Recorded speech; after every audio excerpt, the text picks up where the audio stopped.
Market is cooked, মানে transfer market কিন্তু জমে গেছে, পুরো জমে ক্ষীর। সেরা player golden ball player east বেঙ্গলের মিগুয়েল মোহনবাগানের পথে। ইস্ট বেঙ্গল সমর্থকদের জন্য একটা হার্ট ব্রেক নিউজ।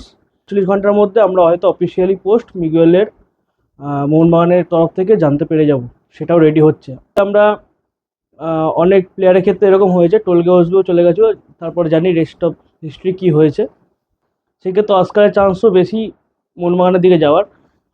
এফসি গোয়ার প্রাক্তন কোচ আমাদের ইস্ট বেঙ্গল ক্লাবে কোচিং করানোর দৌড়ে অনেকটা এগিয়ে রয়েছে। Welcome to another blog. ছোট্ট একটা ভিডিওতে আপনাদের সবাইকে স্বাগত। ফুটবল ভিডিওতে 3-4টে জিনিস নিয়ে আজকে আলোচনা করার বিষয় রয়েছে। প্রথমে বলে রাখি, ট্রান্সফার মার্কেট ইজ কুকড, মানে ট্রান্সফার মার্কেট কিন্তু জমে গেছে, পুরো জমে ক্ষীর একদম যাকে বলা যায়। ইন্ডিয়ান ফুটবল তথা কলকাতা ময়দানে ট্রান্সফার মার্কেট একদম জমে পুরো একদম ক্ষীর হয়ে গেছে। প্রথমে যেটা আলোচনা করার বিষয় সেটা হচ্ছে মিগুয়েলের ইস্ট বেঙ্গলের ঘর ভেঙে মোহনবাগানে মিগুয়েল। একদম সত্য কথা, মিগুয়েল মানে ইস্ট বেঙ্গল সমর্থকদের জন্য একটা হার্ট ব্রেক নিউজ।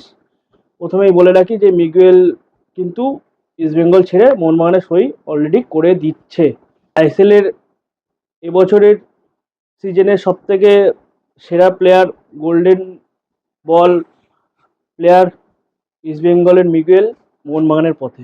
হ্যাঁ, এটাই সত্যি, এটাই হতে চলেছে। ঠিক আছে, আজকালের মধ্যে আগামী 48 ঘন্টার মধ্যে আমরা হয়তো অফিসিয়ালি পোস্ট মিগুয়েলের মোহনবাগানের তরফ থেকে জানতে পেরে যাব, সেটাও রেডি হচ্ছে সূত্র মারফত, বা আমার কাছে যা খবর আছে এইটুকুই।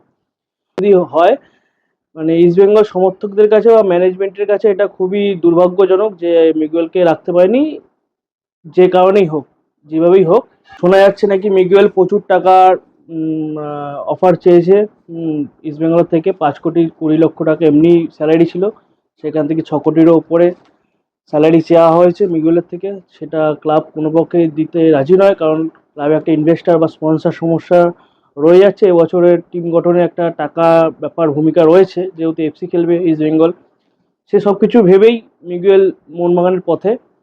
মোহনবাগান খুব ভালো অফার দিয়েছে, ভালো প্রজেক্ট রেখেছে মিগুয়েলের সামনে। মিগুয়েল আগেই মোহনবাগানের আগের বছর হয়তো চলে যেত, যেহেতু অস্কার ছিল এখানে, তাই মিগুয়েল এখানেই সাইন করেছে, আমাদের এখানেই।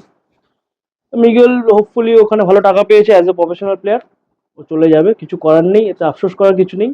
অতীতে আমরা অনেক প্লেয়ারের ক্ষেত্রে এরকম হয়েছে, টোলগে ওসবিও চলে গেছিলো, তারপর জানি রেস্ট অফ হিস্ট্রি কী হয়েছে। আশা করব মিগুয়েলের সাথে যেটা না হয় সেটা। তো ক্লাবের কিছু করার নেই, মিগুয়েল চ্যাম্পিয়ন হওয়ার 3-4 দিন পর থেকেই মোহনবাগানের সাথে কানেকশানে আছে। এখন চুক্তিপত্র সাইন হয়ে যাবে, যেটা বললাম 48 ঘন্টার মধ্যে হয়তো আমরা অফিসিয়ালি পোস্ট দেখতে পেয়ে যাব। তা এক্ষেত্রে আর কিছু বলার নেই। ইস্ট বেঙ্গলের সমর্থক বা আমাদের জন্য হার্ট ব্রেক যে আমরা চ্যাম্পিয়ন টিম ধরে রাখতে পারিনি। সেরকমভাবে সেকেন্ড যেটা বলবো সেটা হচ্ছে, চ্যাম্পিয়ন টিম ধরে রাখতে পারলাম না, তার জন্য আর একটা যুক্তি বলছি। কোচ নিয়ে একটা জল্পনা তৈরি হয়েছে ইস্ট বেঙ্গলে, অস্কারও থাকবে না হয়তো। কারণ মিগুয়েল যেখানে যাবে বা অস্কার যেখানে যাবে, মিগুয়েল সেখানেই খেলবে। মিগুয়েল সেখানে অ্যাডভান্স স্টক বা চুক্তিপত্র প্রায় almost pen on paper deal done হয়ে গেছে। সেক্ষেত্রে অস্কারের চান্সও বেশি মোহনবাগানের দিকে যাওয়ার। অস্কার অনেকদিন ওয়েট করেছিল ইস্ট বেঙ্গলের জন্য, বাট কোনো রেসপন্স বা কিছু সদুত্তর পায়নি। সেক্ষেত্রে অস্কারও না থাকার চান্সটা বেশি। অস্কারও ইস্ট বেঙ্গলে হয়তো থাকবে না। এর আগে আমরা বলেছিলাম যে থাকবে, কিন্তু অনেক ডুজ অ্যান্ড ডোন্টস হয়েছে, অনেক জল্পনা, অনেক ধোঁয়াশা তৈরি হয়েছে অস্কারকে ঘিরে। অস্কারে না থাকার চান্সও বেশি। যদি অস্কার ইস্ট বেঙ্গল থেকে যায় সেটা মিরাক্কেলই হবে। তা অস্কার না থাকলে কে হবে? সেক্ষেত্রে কোচ, পাঞ্জাবের কোচ, ফর্মার পাঞ্জাব প্রাক্তন কোচ ইস্ট বেঙ্গলে হওয়ার জন্য মানে একটা জল্পনা কালকে তৈরি হয়েছিল, কিন্তু আবার সেক্ষেত্রে আবার একটা পোস্ট দেখা গেছে যে কোনো টকই হয়নি পাঞ্জাবের কোচের সাথে। আমি যতটুকু জানি, মানেলো মার্কেস এফসি গোয়ার প্রাক্তন কোচ আমাদের ইস্ট বেঙ্গল ক্লাবে কোচিং করানোর দৌড়ে অনেকটা এগিয়ে রয়েছে। এবার সেটা সময় বলবে যে কে কোচিং করাবে। আমরা 2-4 দিনের মধ্যে পরিষ্কার একটা ইমেজ পেয়ে যাব। 3 নম্বর, ইস্ট বেঙ্গলের জন্য খুব মানে সুখবর বা খুশির খবর, ইন্ডিয়ান কোর টিম কিন্তু ইস্ট বেঙ্গল ভালো তৈরি করছে। 3 বছরের জন্য বরিস সিংকে এফসি গোয়া থেকে তুলে নিয়েছে।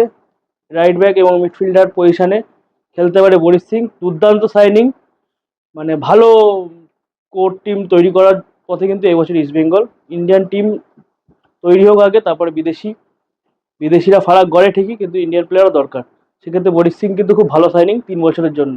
এএফসি বা ইন্ডিয়ান সুপার লিগ বা বাদবাকি ফেডারেশন কাপে আমাদের কাজে লাগবে বরিস সিং। যেহেতু রাকিবের একটা চোট আছে, 6-7 মাস ওকে আমরা সার্ভিস পাবো না, সেক্ষেত্রে Boris Singh automatic first choice. এছাড়াও পাঞ্জাবের মিডফিল্ডার মিগুয়েলের পরে মিগুয়েল যদি না গোল্ডেন বুট পেতো, গোল্ডেন বল পেতো, সরি, মিগুয়েল যদি না গোল্ডেন বল পেতো, তাহলে ড্যানি রামিরেস যে মিডফিল্ডার, দুর্দান্ত প্লেয়ার, সেটাও কিন্তু ইস্ট বেঙ্গলের র্যাডারে আছে। মানে অ্যাডভান্স স্টক বলা যায়, এটা হোপফুলি হয়ে যেতে পারে। এছাড়াও ড্যানি রামিরেজের সাথে আরেকটা প্লেয়ারের সাথেও কথা হচ্ছে ইস্ট বেঙ্গলের। হোপফুলি এইটা ম্যাচিওর্ড হয়ে যাবে, পেন অন পেপার হয়ে যাবে আশা করি 1-2 দিনের মধ্যে। তাই এই দুটো খবর খুব ভালো খবর ইস্ট বেঙ্গলের জন্য। আপাতত কোনো কিছু ঠিক হয়নি, ইনভেস্টার বা স্পন্সর নিয়ে এখনো জল্পনা ধোঁয়াশা তৈরি হয়েছে, এগুলো ক্লিয়ার হয়ে যাবে। আর এবছর কিন্তু মোহনবাগান সুপার জায়ান্ট কিন্তু খুব ঝাঁপিয়ে পড়েছে দল গঠনে, মানে 100% এফর্টের বেশি দিচ্ছে যাকে বলা যায়। আগের সিজনের থেকেও ভালো এফর্ট দিচ্ছে, সেটা তাদের দল গঠনেই পরিষ্কার। দুটো বিদেশি অলরেডি সাইন হয়ে গেছে, অফিসিয়াল হয়ে গেছে। মিগুয়েল প্রায় ডান, কোচও ওদের হয়ে যাবে, অস্কার সম্ভবত ওদের কোচ হয়ে যাবে। যেহেতু মিগুয়েল ওইখানে আছে, অস্কারের তত্ত্বাবধানে ওখানে টিম হচ্ছে। ইন্ডিয়ান প্লেয়ারও আছে, 2-1টা প্লেয়ার হয়তো ছেড়ে দেবে, সেক্ষেত্রে দেখা যাক, ভালো টিম হবে। তো আপাতত ভিডিওটা এই পর্যন্তই, এটুকু। বাদবাকি যা আপডেট আসবে পরের ভিডিওতে দেবো। আশা করি ভিডিওটা আপনাদের ভালো লেগেছে। কোন পার্টটা ভালো লেগেছে লাইক কমেন্ট করবেন, আর অবশ্যই কমেন্টে জানাবেন আপনাদের মতামত। আর সব শেষে বলবো, প্রতিষ্ঠানের ওপরে কেউ নয়, ক্লাবের ওপর কেউ নয়, কোনো প্লেয়ারই নয়, অতীতেও আমরা দেখেছি। ক্লাবের ওপর ভরসা রাখুন, দলের পাশে থাকুন, দল ভালো হবে, যাই হবে আমরা দলকে সমর্থন করব। জয় ইস্ট বেঙ্গল।